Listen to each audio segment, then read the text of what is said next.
अस्सलाम वालेकुम, कैसे हैं आप लोग। उम्मीद है आप सब खैरियत से होंगे। तो today we will start our lecture number 5। Lecture number 5 में हम लोग क्या पढ़ेंगे, कंडीशनल स्टेटमेंट्स के बारे में। कंडीशनल स्टेटमेंट्स और इनका दूसरा नाम है decision making statements. Conditional statement यानी कि नाम से पता चल रहा है कि इनमें हम लोग किसी न किसी किस्म की कंडीशन अप्लाई करेंगे। कंडीशनल स्टेटमेंट्स हमारे पास होती हैं, इफ़ एल्स स्ट्रक्चर होता है यहाँ पर। इसका सिंटेक्स हमारे पास यहाँ लिखा है। सबसे पहले इफ़ आएगा, उसके बाद हम लोग ब्रेसिस के अंदर कंडीशन लिखेंगे, उसके नीचे आएंगी करली ब्रेसिस, और करली ब्रेसिस के अंदर हमारी स्टेटमेंट आएगी। ये भी आपको मैं प्रैक्टिकल करके दिखाऊंगा तो आपको ज़्यादा अच्छे तरीके से समझ आएगी। हमारे पास यहाँ पर फर्स्ट प्रोग्राम आ रहा है। ये मैंने अपना C++ का बेसिक जो सिंटेक्स होता है वो लिख लिया। अब देखें, हम लोग यहाँ पर सीखेंगे इफ़ एल स्ट्रक्चर को। सपोज मैंने यहाँ पर दो वेरिएबल ले लिए। सपोज करेंगे हमारे पास 2 एजेस हैं, ठीक है। एक है एज 1 और एक है एज 2। इन 2 एजेस से सीखेंगे कि हम लोग इफ़ जो स्ट्रक्चर है उसका हम लोग यूज़ कैसे कर सकते हैं। सबसे पहले मैं वेरिएबल बनाऊंगा। इंटीजर डाटा टाइप का एज 1 एक वेरिएबल बनाता हूँ। उसको यहाँ पर मैं कोई भी वैल्यू दे देता हूँ। फॉर एग्जाम्पल मैं 12 दे देता हूँ। दूसरा मैं वेरिएबल यहाँ पर बनाता हूँ एज 2 के नाम से, और इसको मैं यहाँ पर वैल्यू दे देता हूँ 16। अब देखें, एज 1 हमारे पास, एज 1 में कितनी वैल्यू है 12, और एज 2 में वैल्यू कितनी है हमारे पास 16, ठीक है। अब देखें, यहाँ पर मैं लगाऊंगा इफ स्ट्रक्चर। इफ लिखा मैंने और यहाँ पर मैंने ब्रेसिस ओपन और क्लोज कर दी। अब इफ के अंदर मैं लिखूंगा, इफ के अंदर मैं क्या लिखूंगा। फॉर एग्जाम्पल मैं यहाँ पर लिखता हूँ कि एज जो 2 है हमारे पास, यहाँ पर बड़ी होनी चाहिए, ग्रेटर देन का साइन लगाया मैंने, किससे, एज 1 से। और यहाँ पर मैं नीचे करली ब्रेसिस ओपन करूँगा। अब देखें ये कंडीशन कब चलेगी। लिखा है कि if H 2 greater than H 1, यानी कि अगर तो एज 2 की जो वैल्यू है वो बड़ी होगी एज 1 की वैल्यू से, तो ही ये कंडीशन चलेगी, वरना ये कंडीशन नहीं चलेगी। अगर ये कंडीशन ट्रू हो जाती है, चल जाती है, तो हमारे पास वैल्यू यहाँ पर क्या आएगी, प्रिंट क्या होगा हमारे पास, कि student 2 is greater than student 1, ठीक है। अब देखें, हमने दो वेरिएबल्स बनाए यहाँ पर, ठीक है, इन डाटा टाइप के, एज 1 और एज 2 के नाम से। एज 1 के अंदर वैल्यू मैंने रख दी 12, एज 2 में रख दी 16। अब मैंने यहाँ पर एक इफ़ एल्स स्ट्रक्चर चलाया।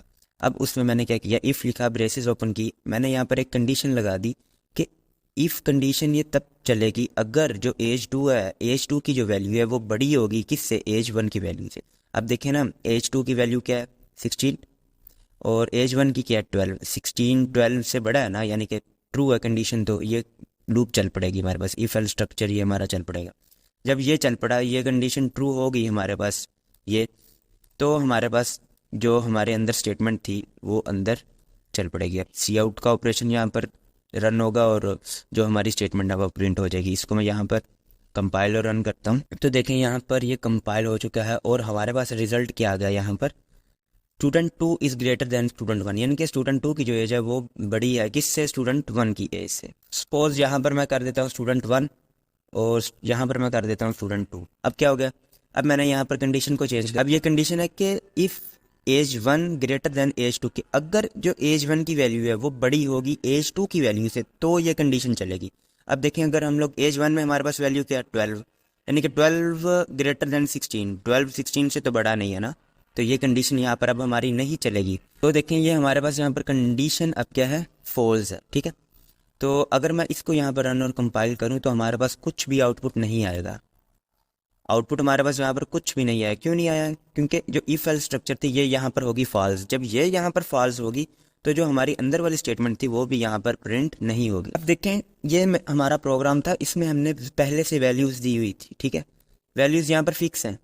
अगर हम चाहते हैं कि हम वैल्यूज़ लें यूज़र से, देखिए हमारे पास दो तरह के प्रोग्राम्स होते हैं, एक होता है प्री डिफाइंड प्रोग्राम्स और एक होता है यूज़र डिफाइंड प्रोग्राम्स।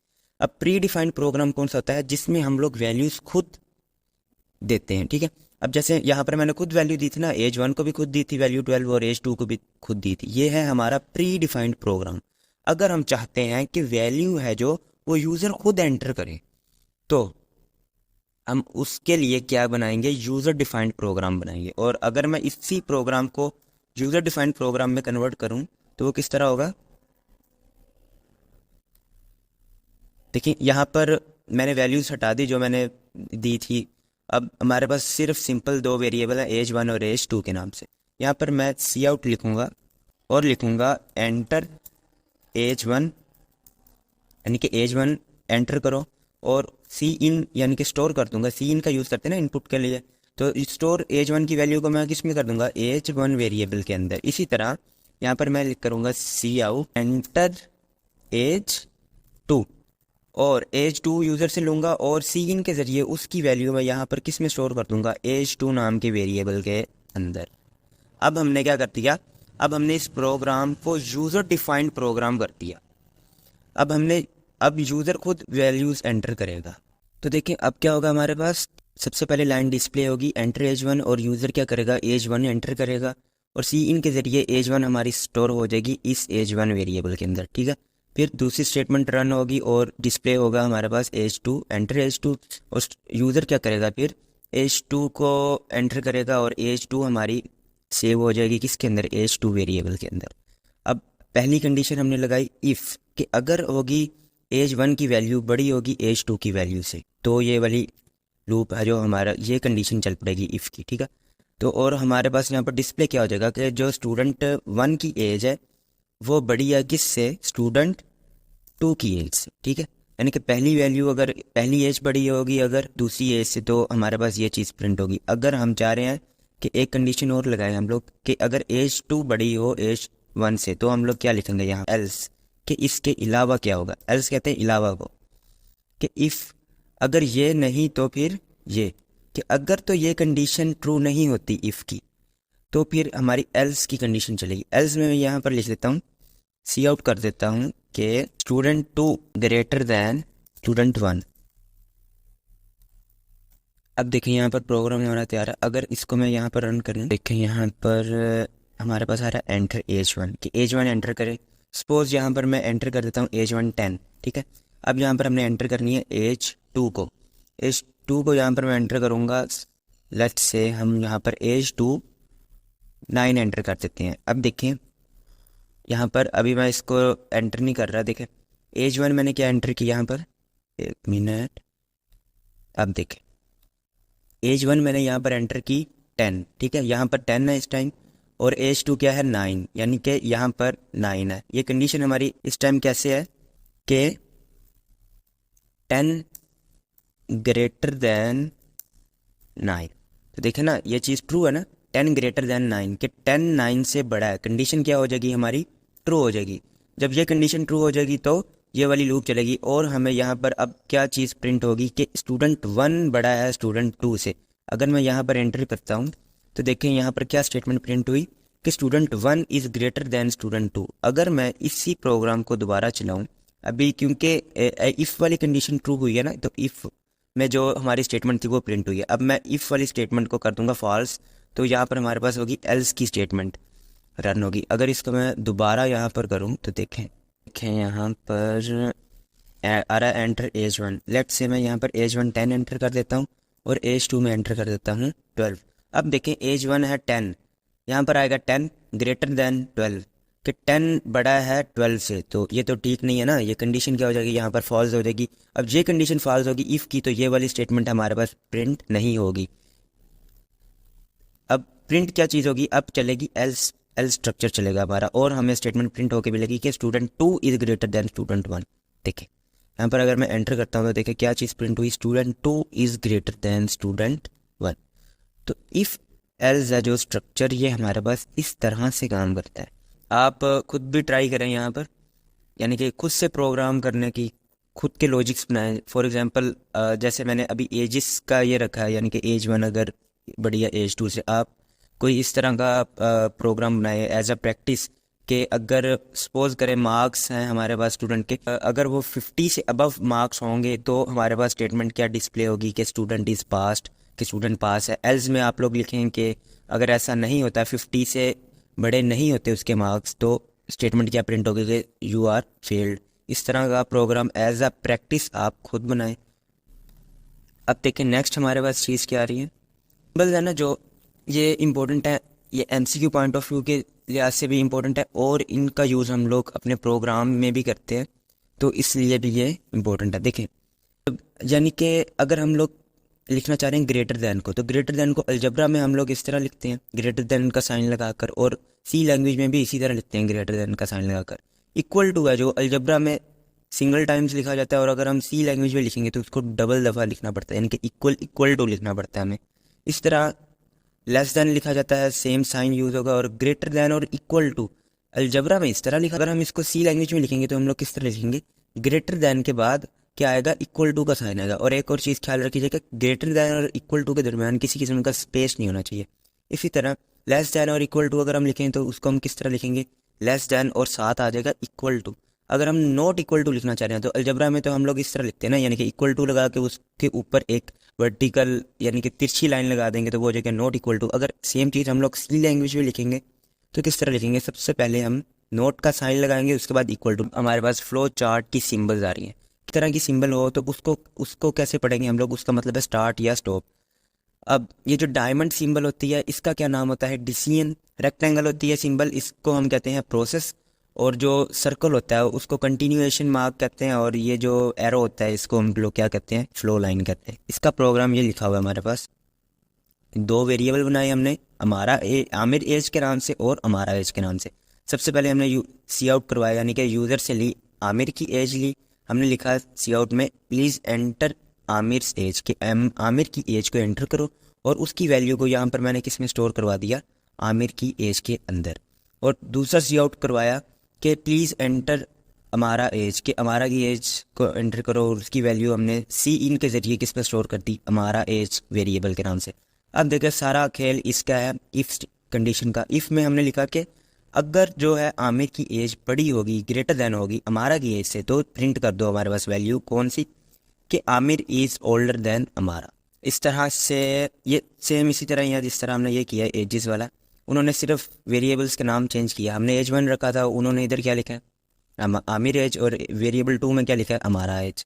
उससे फ़र्क नहीं पड़ता, आप लोगों के कॉन्सेप्ट्स क्लियर होने चाहिए, इनको रट्टे नहीं लगाने बैठ जाना। ये जो प्रोग्राम्स लिखे हैं इनको रट्टे नहीं लगाना, सिर्फ इस तरह छोटे छोटे अपने कॉन्सेप्ट्स क्लियर करें, आपका इन्हीं में से पेपर पूरा क्लियर होगा। अब देखिए आगे इफ़ एल्स स्ट्रक्चर का लिखा हुआ है सिंटेक्स, अभी हम लोग पढ़ के आए हैं कि इफ़ के बाद कंडीशन आएगी, उसके बाद करली ब्रेसेस ओपन होगी और स्टेटमेंट आएगी हमारे पास, जो भी हमारे लिए होगी प्रिंट होने के लिए। जैसे यहाँ पर हमारे पास क्या थी, करली ब्रेसेस में कौन सी स्टेटमेंट आ रही थी, ये वाली आ रही थी, ठीक है। इसी तरह एल्स की स्टेटमेंट होगी। अब देखें यहाँ पर लॉजिकल गेट्स आ रहे हैं हमारे पास, तीनों टेबल्स को याद कैसे रखना ज़ुबानी, वो आप लोगों को मैं यहाँ पर करवाता हूँ। देखो लॉजिकल गेट्स है ना जितने, ये आप लोगों ने CS101 में भी पढ़ा होगा। आपको मैं यहाँ पर दो मेथड सिखाऊंगा, ठीक है। मेथड 1 हमारे पास क्या है, सबसे पहले हम लोग बात करेंगे एंड की। एंड की देखें, एंड में आप लोगों ने मेथड 1 में एक चीज़ याद रखनी है सिर्फ, कि अगर एक भी फॉल्स आ रहा है ना इनपुट में, या पहला है या दूसरा फॉल्स है, तो एंड में हमारे पास रिजल्ट क्या आएगा, फॉल्स ही आएगा। अब देखें यहाँ पर ट्रू था फॉल्स था, एक फॉल्स आ गया तो यहाँ पर हमारे पास क्या आएगा, फॉल्स ही आएगा। अब दूसरे नंबर पर देखें, दोनों ट्रू थे एक भी फॉल्स नहीं है, तो यहाँ पर हमारे पास रिजल्ट क्या आएगा, ट्रू आएगा। थर्ड में देखें, अब दोनों ही फॉल्स हैं, यहाँ पर तो सीधी सीधी बात है कि फॉल्स ही आएगा। अब देखें फॉल्स है पहला और दूसरा ट्रू है, एक फॉल्स आ गया तो यहाँ पर क्या होगा, हमारे पास फॉल्स ही आएगा। ये हो गया एंड के बारे में। अब और का देखें, और में आप लोगों ने मेथड 1 में एक चीज़ याद रखनी है कि जब तक दोनों फॉल्स नहीं आएंगे तब तक फॉल्स नहीं होगा, अदरवाइज क्या होगा, ट्रू ही होता रहेगा। अगर एक भी फॉल्स आ रहा है तब भी ट्रू आएगा। फॉल्स कब आएगा, जब हमारे पास दोनों फॉल्स आएंगे। देखें अब यहाँ पर पहला ट्रू दूसरा फॉल्स, दोनों फॉल्स नहीं है, इसका मतलब इसका रिजल्ट क्या आएगा, एंड पे ट्रू आएगा। इसी तरह देखें दोनों ट्रू हैं तो इसका क्या आएगा, ट्रू। दोनों फॉल्स हैं अब यहाँ पर, अब देखें दोनों फॉल्स होंगे तो फॉल्स आएगा, यहाँ पर एफ लिखा मैंने। अब यहाँ पर दोनों फॉल्स नहीं है तो इसका भी क्या आएगा, रिजल्ट ट्रू आएगा, ठीक है। अब ये है मेथड 1। मेथड 2 में आप लोगों ने एक चीज़ याद रखनी है, सपोज करो कि जो हमारे पास ट्रू है वो इक्वल है 1 के, ठीक है। इसी तरह जो हमारे पास फॉल्स है वो किस चीज़ के इक्वल है, 0 के। ट्रू इक्वल है 1 के और फॉल्स इक्वल है 0 के। अब जब भी हम एंड की बात करेंगे आप लोगों के जहन में एक चीज़ आ जानी चाहिए कि अब हम क्या करने लगे हैं, मल्टीप्लाई करने लगे हैं, ठीक है। किस तरह करेंगे, देखें पहला ट्रू है दूसरा क्या है, फॉल्स, यानी कि पहला 1 है और दूसरा क्या है, 0, यही है ना।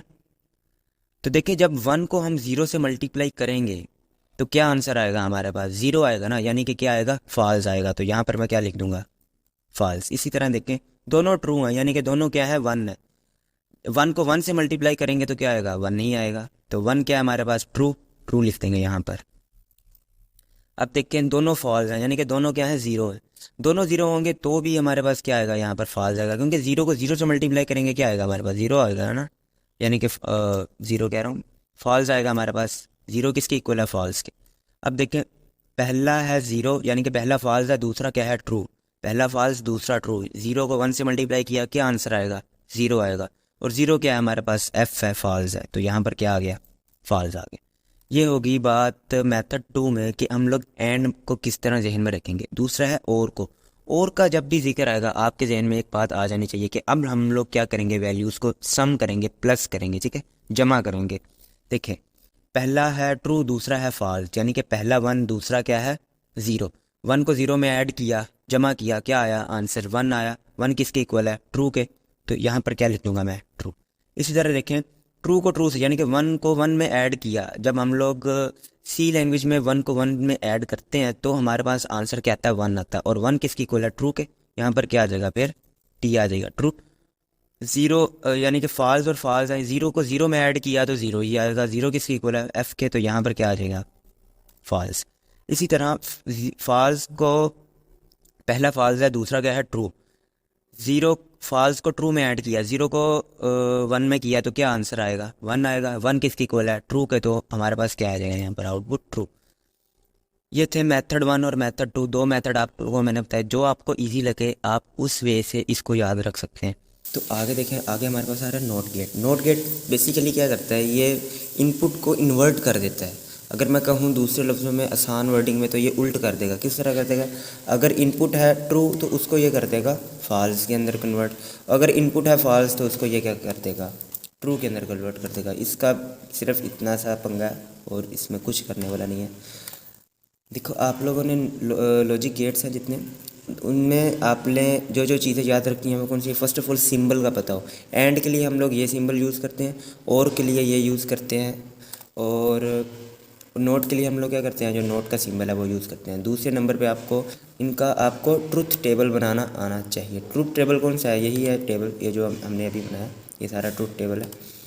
अब नेक्स्ट चीज़ हमारे पास यहाँ पर क्या आ रही है, नेक्स्ट हमारे पास टिप्स आ रही है। अब देखें टिप्स है ना जो, ये भी इम्पोर्टेंट है एमसीक्यू पॉइंट ऑफ व्यू से। इनमें से बहुत से एमसीक्यू आते हैं, मैंने बहुत से पेपर्स देखे हैं जिनमें टिप्स में से ही एमसीक्यू बन के आते हैं। देखिए टिप्स में क्या लिखा है, always put braces in the if L structure. के इफ़ एल स्ट्रक्चर में हम लोग हमेशा क्या चीज़ यूज़ करेंगे, ब्रेसिस। ब्रेसिस पता है ना आपको क्या होते हैं, ब्रेसिस ये जो हमारे पास होता है, ये ब्रैकेट्स, इनको ब्रेसिस कहते हैं। इफ़ एल्स में हम लोग यूज़ करते हैं ना ब्रेसिस, सबसे पहले क्या करेंगे, इफ़ लिखेंगे, उसके बाद ब्रेसिस का यूज़ करेंगे। इधर हमारी जो भी कंडीशन होगी वो हम लोग यहाँ पर लिख देंगे, ठीक है। इसी तरह ये टिप्स हैं, ये आप लोगों ने एक दफ़ा पढ़ लेनी है, ठीक है, ये भी इम्पोर्टेंट है। और यहाँ तक था हमारा लेक्चर।